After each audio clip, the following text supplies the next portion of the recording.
Hello everybody, welcome back to another episode of VeganProteins, Muscles by Brussels Radio. My name is 𝐬𝐿𝐫𝐿. And I'm Danny. And this is episode 180. Welcome back, everybody. I feel like it's been forever since 𝐬𝐿𝐫𝐿 and I actually recorded a podcast together, which is a very strange feeling.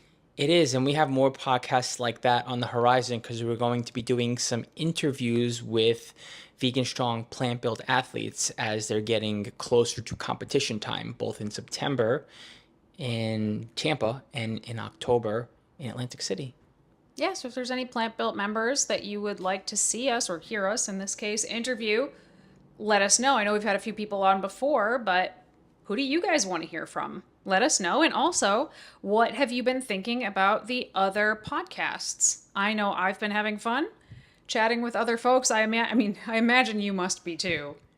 Well, part of me got a little, I don't know if confused is the right word, but I was kind of like, I'm so used to talking to you exclusively the majority of the time on our podcast that I almost didn't know what to do with myself when I got into a conversation with Ben and with Alice. I caught myself almost second guessing what I was going to say or like what I was thinking, which is weird, right? Because we do interviews with others all the time. It's just on their stuff, but it's something about your own brand and your own thing. And it's like the whole conversation just gets switched up, but it's been really nice sharing episodes with Ben and Alice, like at the same time and stuff like that. What would happen if all four of us jumped on a podcast? I thought about that actually. I was thinking about like what topic could we do more of like a round table discussion on? I don't think we could have everybody on it. That would just be chaos. But yeah, we could do it over Zoom where we had several of us talking about something at once. Do you remember there was a period where 3DMJ,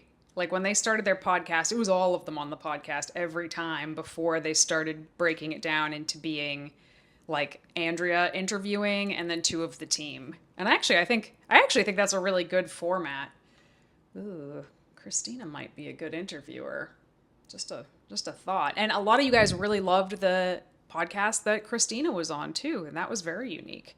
And she did a video on our YouTube channel as well about stretching, mobility, avoiding injury. It was awesome. It was really good.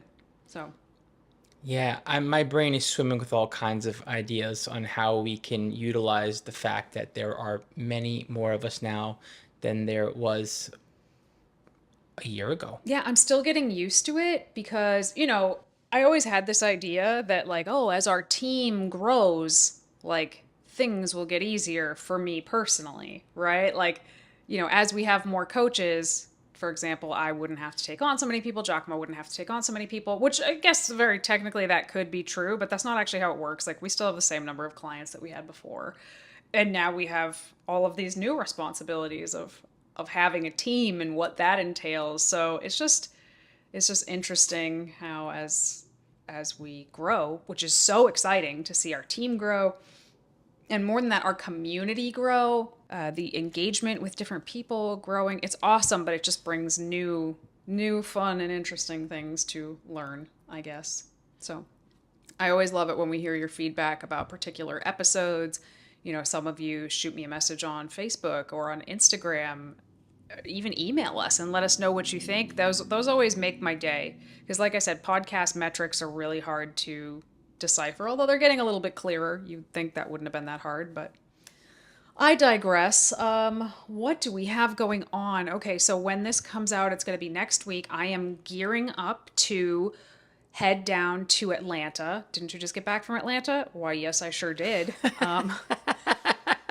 But I'm heading back down to Atlanta because one of my clients has a show down there, and I don't often get to go to my clients' shows unless they're local and I'm able to like drive out and see them.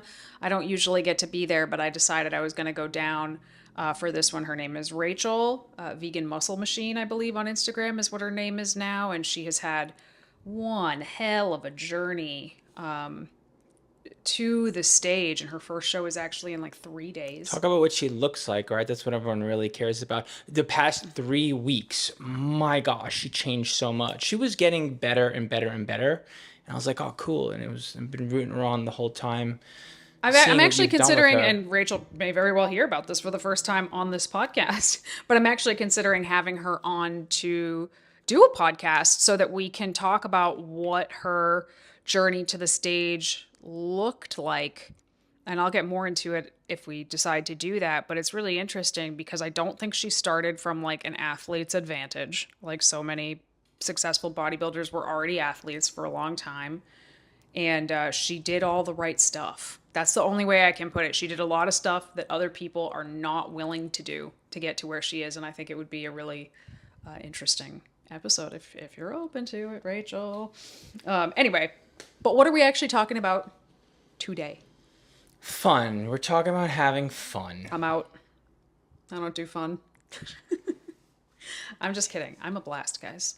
She really is a good time. So much so that she needs to have a good time for the both of us because I refuse to have a good time. I let off like I'm going to have a good time, but in reality, this one over here, she makes the fun That's happen. facts. That's facts. Like people meet us and they immediately think like you're the guy, like you're the fun, optimistic, wacky, zany guy, and I'm just like Morticia or Wednesday Adams in the corner under a storm cloud. Guys, this is just what I look like, and this is just my voice. And this is what I look like. But in reality, I am high strung, super stressed out, and constantly serious and not doing fun. But I look like I'm having fun. See the difference? way less go with the flow.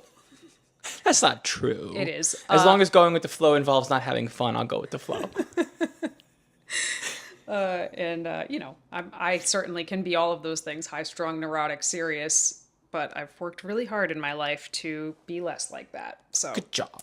Good job, Danny. But we're not just talking about finding the fun in general. We're talking about finding the fun in fitness, which we actually decided to do this podcast specifically with 𝐬𝐿𝐫𝐞 because I think he's been doing a really good job with this lately. And it's timely. And I tried to do something like this last year, and I did do it for a while, and then I decided to not do it anymore. So go ahead. Tell us a little bit about what you've been up to and why. Well, aside from the fact that I have been unsuccessfully trying to accomplish something for a very long time now and is starting to get good. Oh gosh, where do I go with this? I'm going to mix up my words here, but basically I'm going to be true to who I said I am because that's just me. I'm having fun, but I'm also not having fun. Many years ago, I put out a video where I'm like, when you're done competing, do something. Do something to enjoy. Take a break from being in expert mode and being super competitive, right? And it was, the context was I was hopping on stage and I was already preaching the idea that like when you get off stage, find a way to take a break because you're so stuck in the pattern of competing that You're probably so, I mean, not probably, I've been there. You're like so burnt out on it. Yeah. Like you're not going to the gym at the end of a prep because you just love it. You're going there because you have to, and a lot of days you have to drag yourself there. well, you're also getting in your own way because you're an object in motion and you can't just undo the patterns that you've created to compete. And my suggestion back then was to play tennis. What am I doing right now? Playing tennis.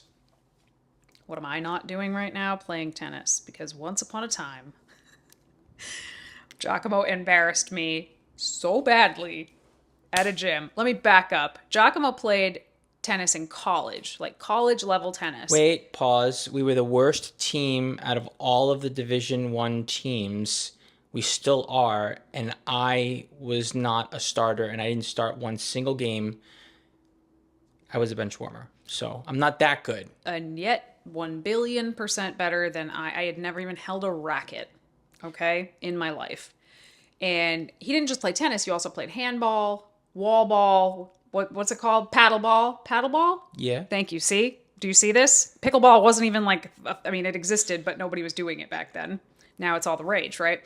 Anyway, this was probably 13 years ago now. We went to a gym that had paddleball courts, and I was like, oh, that looks really fun. I want to try it. Like, can we try it? And of course, he didn't need to try it. He'd already done it. But I have this thing. I do not like to look stupid in front of people. I don't like to look inept or incapable in front of people. I have like a really bad embarrassment reaction. Not to like saying the wrong thing or something, but specifically like physically failing at something in front of people. It's mortifying to me. This paddleball court was in front of all of the cardio machines. So like cardio machines, all of them facing a wall of glass. And suffice it to say, I was not very good. I didn't expect to be very good, but I was in fact so bad that 𝐬𝐝 put his paddle down and started just hitting the ball with his hand, and he was still absolutely crushing me. And I was just like, that's it. I'm never doing this again. And I was so upset. And yeah. But now I don't play because I have bad elbows, and tennis is not good for people with bad elbows. But pickleball sounds really fun. Let's play. And I got a badminton net for the backyard. I'm waiting. I'm ready. Doesn't hurt your elbows at all. Well, tonight we'll barbecue for my What I Eat in a Day video, and we'll add a little badminton if it doesn't rain, because it was crazy snows. Probably not going to play badminton on our YouTube channel after what I just said. So, I mean, please. I think I just made that quite clear. Damn it. But I'm really impressed that you have been playing tennis. So tell me more about that, because I haven't seen it. Well, it's lovely that impressions are what people assume is actually going on, because I just finished my check with my coach, and I'll try to remember my exact words as best as possible here. I told him I am terrified, absolutely terrified at the fact that I'm playing tennis and what that's going to do to take away from me becoming more competitive in bodybuilding. Like I also told him, because I had already processed how I felt about this. And I also told him that I'm not going to stop because it makes me happy. And I need to be happy.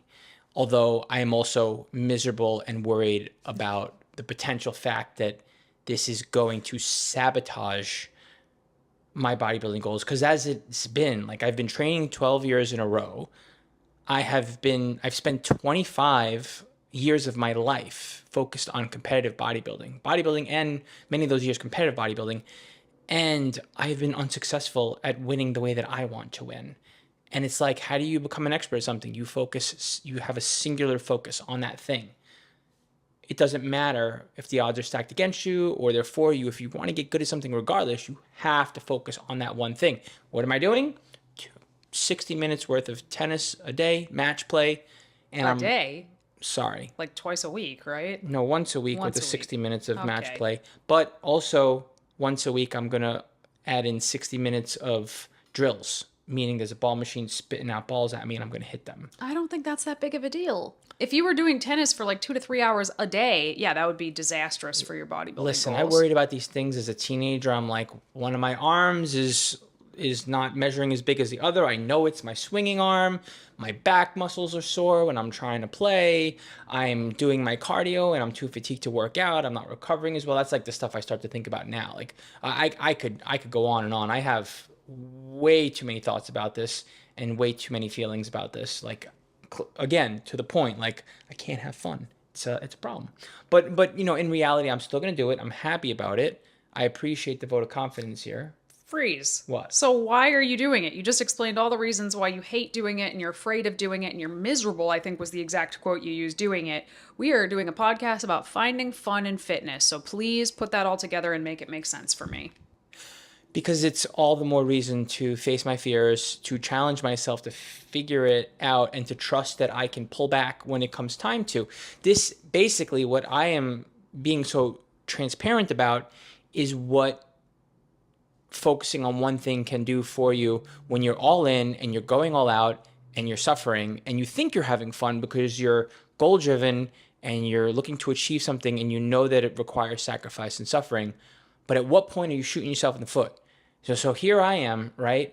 And I'll go out and I'll play tennis and I'll come back home and I'm like, oh my God. It's like literally casting a spotlight on, I don't want to use the word depressed because it's not like I'm depressed, but it's like how much I'm getting in my own way, basically. Just like not enjoying life, not having fun in a very narrow routine, like a very stringent routine that basically, you know, like life is like essentially passing me by because I'm just so stuck, focused on one thing that I don't give my chance to self to enjoy other things. And I hope that playing tennis will open up the door for me to enjoy other things, to be a little more flexible. I'm finding myself getting into better conversations. I'm finding myself thinking differently. I'm finding myself a happier person.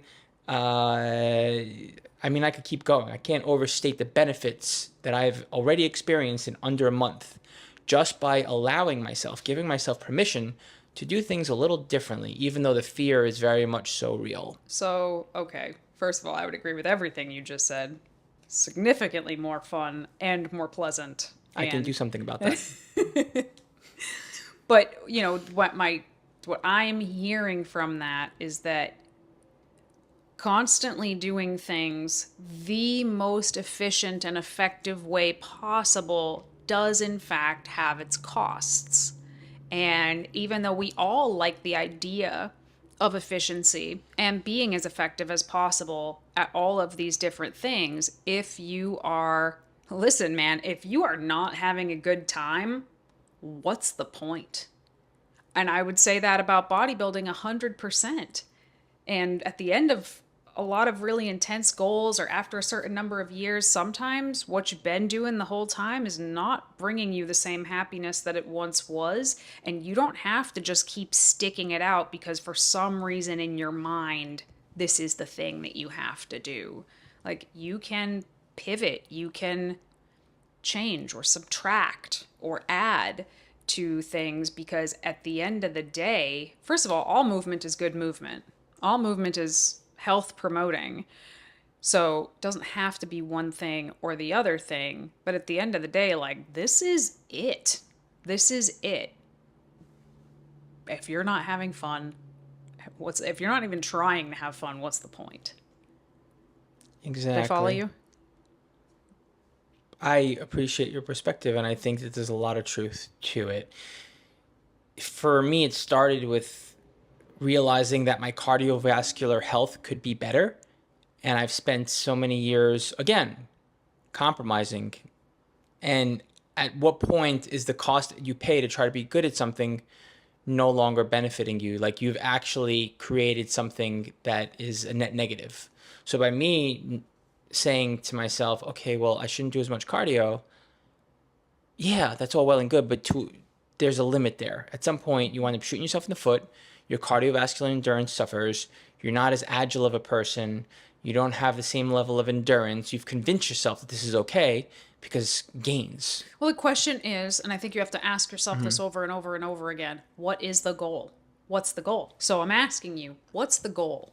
Well, for me, it's okay. So place as good as I possibly can, be a pro and place as good as I possibly can. Okay, so that is the primary goal is bodybuilding. Sure. So would another goal be, generally not be a miserable person? Truthfully? Yes. Not necessarily. Okay, elaborate. Well, the goal is more important. The goal requires some sacrifice. You can't expect to enjoy your goal the entire way through. So where's the line of sacrifice? Like, where is it where it's like, okay, this is as much suffering as I'm willing to tolerate to reach this goal, which I agree. Certain goals certainly do require some sacrifice, I should say, more than suffering. Where's the line where you say, okay, this is just silly? It's a very good question. I think for me, I started to see my energy be in a very bad place, experiencing some personal hardship. My grief has been absolutely wrecking me this year. It came in like a wrecking ball. My dad passed away in November. And you can't outthink how grief makes you feel. And I just see myself finding all kinds of ways to enjoy and appreciate life. Mm-hmm. And I don't feel like myself. I know this is a weird thing to say, but I don't feel like myself anymore. I kind of feel like lost a little bit. Grief is a bitch. Grief is a mother effing bitch. It doesn't make any sense. It hits you at the worst possible times. It does change you. And I think we had this conversation like over a decade ago, me trying to explain my own vantage point of how certain terrible things can happen to you in your life and you are not the same person anymore. And that's not bad necessarily, but it is it's like earth shaking. Like it rattles you quite a bit. And I guess on the one hand, again, we've talked about this privately. This is actually kind of a very deeply personal conversation we're having here on the podcast. On the one hand, I feel very blessed that I came to that realization, like terrible things will happen and you will be a different person afterwards, very young. So when that happened to me several times throughout my life, it didn't like shock me to death. But I feel like this might be the first like big one for you, and you're in your 40s. So I think it's like it's rattling you even more than somebody who maybe experienced some things like that earlier. Well, more than anything, it's caused me to rethink how I live my life. And in one way, I doubled and tripled down when my dad passed. And Oh, I yeah. found much success. You became more rigid initially. Yeah. Yeah. Oh, yeah. Oh, yeah. And that was highly rewarding. And then I realized that I was going to hit a wall and I couldn't keep going like that. And then my energy was, so, I think it forced me to take a good hard look at what I was trying to do, because I was actually becoming successful at what I was trying to do this entire time. And I was applying it to everything. And I'm like, this is, okay, so this is obviously not the way to live. What do I do? So I started to think to myself, well, you enjoy being fit. You enjoy sports. So I started watching sports, which is something that I stopped doing many decades ago. I said, oh, let me do a little soul searching here. Let me start watching sports and see what happens. Then I randomly started watching a pickleball game in person, and they were like, hey, you want to play? And it reminded me of like going to the parks in Brooklyn and just playing a pickup game. And I'm like, yeah. And I picked up a pickleball racket, and I met a person who was willing to hit with me, and now we've been hitting every week. So that was a short path to what is or could otherwise be a long story. But I guess what I'm trying to say is, through searching for a way out, as far as like the way that I'm normally doing things, suffering, being all in with vegan proteins, with competing, marriage, all of it. Please stay all in on that one. I'm not going anywhere. Family, I'm finding ways to like basically think about things differently. And I think it's benefited everything that I just mentioned. So you can, in fact, be the things getting in your own way. Even when you are the most efficient person, you are doing all the right things for your goals and all that. You can still get in the way. You can still be in the way by being that kind of person who, for lack of better words, doesn't do fun. Yeah. Yeah, I think all of that is good, and I also think on like a lighter take on that is like, if you're not enjoying your fitness, pivot. Like, so like you're talking about bodybuilding and tennis, but for some people it might be bodybuilding or tennis. They might pivot completely to tennis or running or powerlifting or jujitsu or dancing.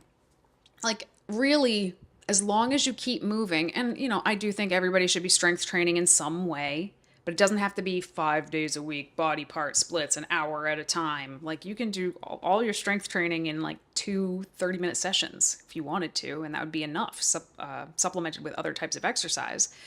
And who it reminds me of, and this is very timely, is we lost an absolute icon in the fitness movement this past week. We lost Richard Simmons, who is one of my absolute fitness heroes, 100%.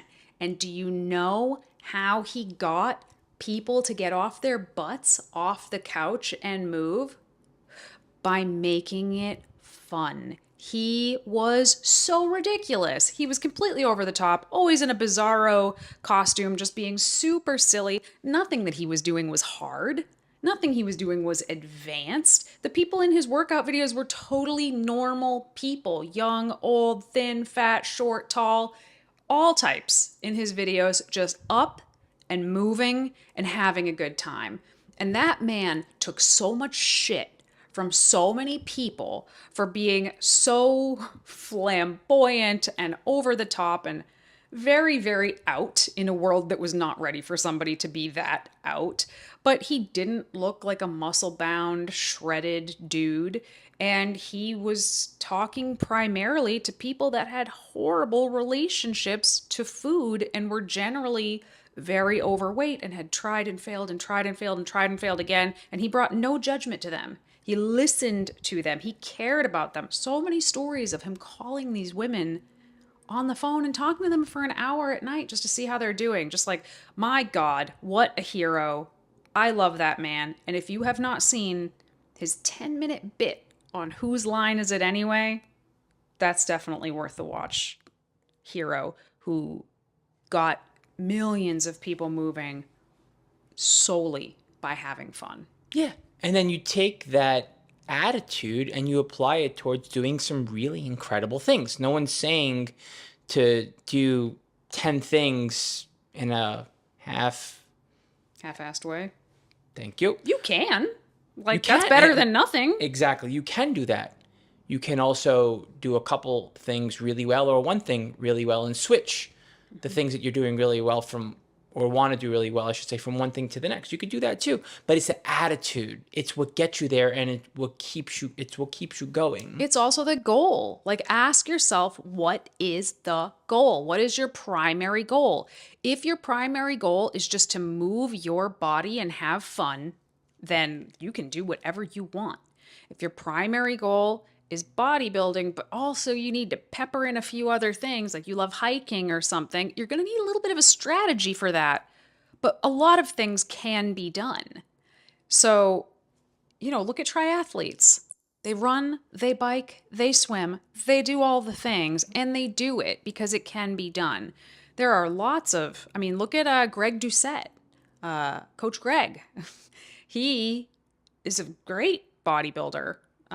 He looks phenomenal. He's also an incredible cyclist, like an incredibly fit human being with great cardiovascular health. He does both of those things and probably other things too.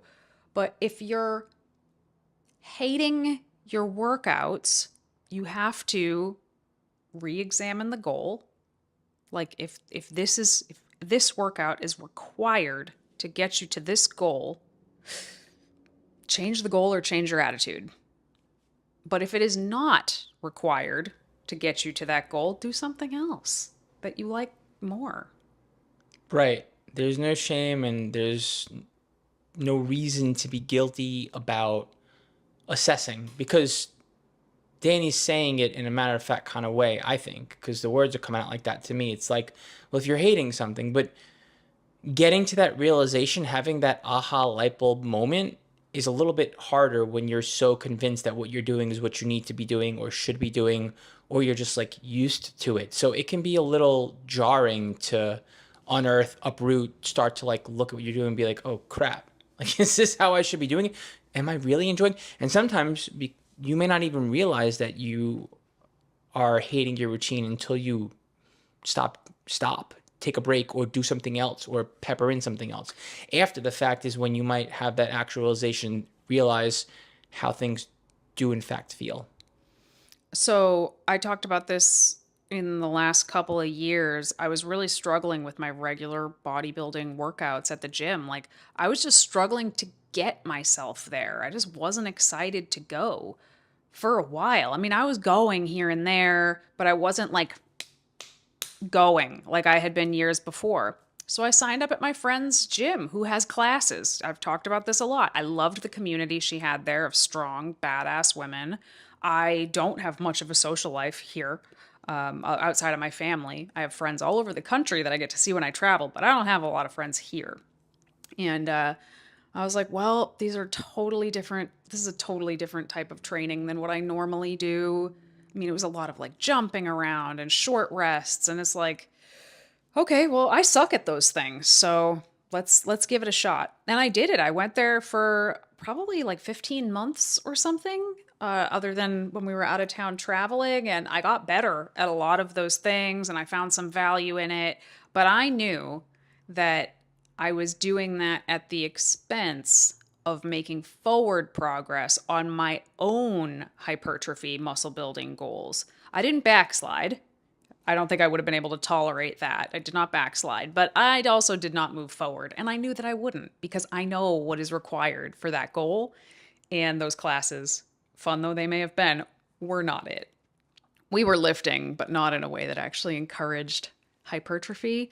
So I realized, yes, this is fun, but do you know what else is fun? Building muscle and getting stronger. And I just went back and I started doing my regular bodybuilding workout. So sometimes it's not even like, oh, I just hate this. I never want to do this again. Sometimes you just need a break to try something else for a while. And then you realize, oh, actually, I really did like that. And you come back. What you don't want to do is get to a place where you hate your workout so much. You resent the fact that this is what you feel like you have to do so much that you never want to do it again. And I have seen a lot of bodybuilders do that. Do one competition prep season where they went balls to the wall and like never touch a weight again, which seems crazy, but that's exactly what happened. Or trying to do it and failing and not understanding why they can't do it again. That's which is pretty even more bad common, too. yeah. Yeah, exactly. My question that I've been holding on to for you ever since what you just said. So here's where my head's at. Not what has this taught you or what have you learned, but so you're back to your goal, you're enjoying it. Like I could tell you're in the gym, you're talking to people, you're not worried about whatever, you know what I mean? Like your bubble, because you are pretty introverted. So there are times where you'll complain that your bubble's being popped, but you'll also realize it's part of the cost of training at the gym. But you don't seem to be like that, which is good. And you seem to be, to me at least, that's my impression. And you seem to be really enjoying focusing on your goal to lift as hard as you can for hypertrophy. But that all said, the whole thing, did this open up any doors for you? Are there any other things that you would do outside of lifting because you took that chance and you went to go train at your friend's gym? Oh, And there's what would it so be? many things I would love to do. Like I Feel would you. love to do yoga more often, like Christina and I were talking about. I would love to go hiking more often. I love being outside. I found a great bike path that is fantastic to ride up and down. But for me, the big limitation is time. Time is my biggest limiting factor. I work a lot and I have other family obligations outside of that. So in order for me to do my lifting and take some yoga classes at a time that, they're actually doing them and, load up my bike in the car, drive all the way to the bike path, ride my bike, come back, drive out to a mountain to go hike up it. Like, I don't have time to do that sort of thing regularly. So I just kind of pepper that sort of thing in when I can, I guess. Giacomo's giving me a face like I do have time. I want to challenge in this one and see where it takes you. I'm super curious because I feel like that's the opposite of what we've been saying is that this efficiency and this way that you're doing things puts you in a position where it's like you think it needs to be this way, but I would wager you probably could find ways. I could. I mean, there's absolutely things I could do. I could stop spending time with my family on the weekends. I could take on fewer clients. I could sell this house and live in a place that's cheaper where I don't have to make as much money. Those are the types of sacrifice. I could sleep less. I can't sleep less, but, on paper, I could sleep less. There's lots of things that I could do to have more time. But again, you come back to the question, what is the goal? And I'm not just talking about a fitness goal. I'm talking about in your life of priorities, what are they? What are they? And I know for a fact, because we've done this experiment before, a lot of my priorities are different than what a lot of your priorities are. For Giacomo, his physical health and fitness is number one. Out of all of the types of priorities one could have, his is physical health and fitness, number one. Mine was mental wellness, I guess. That's my number one. Physical health and fitness is up there, but my mental well-being is number one, and then my family is number two, of which you are, of course, a part of that. Like, my physical health and fitness is at least at this point in my life, going to be below those two things: my mental wellness and my family. It's probably right below that, actually, which is still very high compared to other things. For other people, it might be like their spiritual life, their church or whatever is really high. And like that's not even a blip on my radar, for example. So these are questions you have to ask yourself because everything can't always be the most important thing all the time. When I was 20, I bet my health and fitness was really, really close to the top because I thought mentally I was great. I wasn't, but I thought I was, so I didn't care. And I was a punk ass youngin who didn't really care about spending time with family, so that didn't rank. But my priorities are different now. I guess I kind of want to see you doing things that you either haven't done in a while or wouldn't ordinarily do. I'm super curious to see if things like that start to creep their way into your life, like playing your bass again, or what do you call it? Harmonica? No, I'm using the word baton, but it's not a baton. Flag twirling. Flag he wants twirling. to see me do flag, rifle, and saber twirling like I did in high school. Hooping, just things that I know that you enjoy, that if you had all the time in the world you would do. It doesn't even necessarily be sports. I'm just kind of super curious to see if you break the normal patterns, that things that don't necessarily cost you more time. Well, Giacomo knows me that my interests are constantly shifting. I'll do a deep dive on something and become like really obsessed with it, learn everything I can about it, spend a stupid amount of money on it for a while, and then one day be like, meh, let me do something else. That's what I thought fitness was going to be and nutrition was going to be for me. It was just another one of those things, but it stuck. It's cool. So yeah, I go through, I mean, I don't have to explain it to you. I go through a million, I could literally list our relationship out in my weird ass phases. I'm currently in my mid-century modern furniture phase. I'm hoping that on Instagram, Facebook, I'm hoping that in our Muscles by Brussels community, I'm hoping that the conversations that we have with our clients, that whoever watches this, aside from how it affects you, I hope that you talk about it, because I would love to see that be the wavelength and the conversation that we have, and the conversation that you and I can be privy to, and finding out and discovering what kinds of things y'all enjoy. And when you, I don't want to say break your routine, when you invite things into your routine, and when you consider how you might be feeling in your routine by giving it a shot, at least after the fact. I have given some of our clients homework of, I want you to go do the least productive thing you can possibly do. Like, give me 20 minutes a day where you do something completely unproductive, because that's how important I think it is. We don't need to squeeze the efficiency out of every single second of every single day. It's not good for us. I think back to when we were kids. How often were you bored? Like a lot. Like, we were bored a lot. Just lying around in your room. Maybe you had a book. Maybe you didn't have a book. You're just kind of bugging your parents. Like, what are we going to do? Like, we were bored. No one is ever bored anymore. Ever. Ever. Like, let yourself be bored. Let yourself do something unproductive. That's fine. But to take it back to fitness, one of the ways I've been finding fun in fitness right now without adding a whole bunch of other stuff, I talked about this on my Instagram stories recently, is I have a routine that I'm running that I love, that I ran probably 10 years ago and got really great results from.